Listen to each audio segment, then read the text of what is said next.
everyone, and thanks once again for tuning in to Smash Factor TV. My name's Natalie Adams.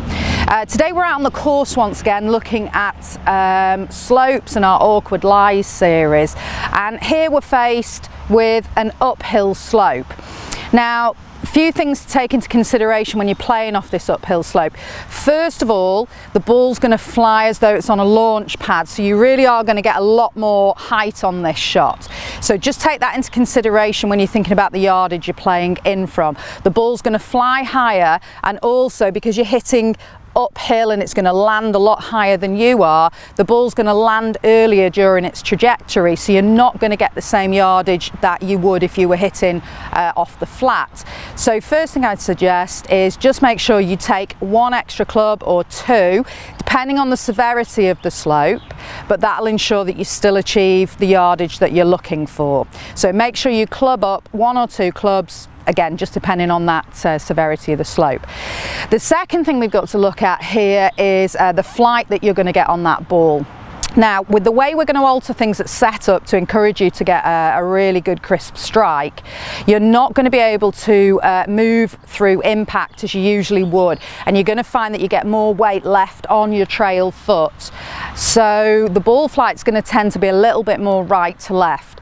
So again, when you come to aim, just think about aiming out to the right, allowing for that right to left trajectory, because the hands are going to turn over slightly because you can't rotate as well through the ball as you would if you were on a flat surface. Okay, so changes at setup. The main thing we want to do here is get your spine so it feels perpendicular to the ground, so you're looking to get a right angle with your spine to the ground, and that's generally, in very simple terms, that's generally what you would do if you were hitting off a flat surface.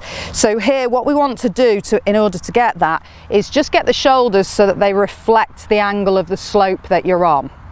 And you'll find that as you just tilt those shoulders, you're going to bring that spine angle into a more perpendicular position with the slope that you're on. That's going to place more weight onto your lower foot, which is absolutely fine. That's what we'd be looking for. And when you go to play the ball, weight on that lower foot and just push the ball slightly towards that higher foot, just to encourage a really crisp connection. They're the main things to alter at setup. Work on making a good shoulder turn and then keeping your balance as you play through the shot. I think one of the main things when you're not on a flat surface is making sure that you're balanced through the shot. So let's take those things into consideration. I'm going to aim a little bit more to the right just to allow for that right to left ball flight.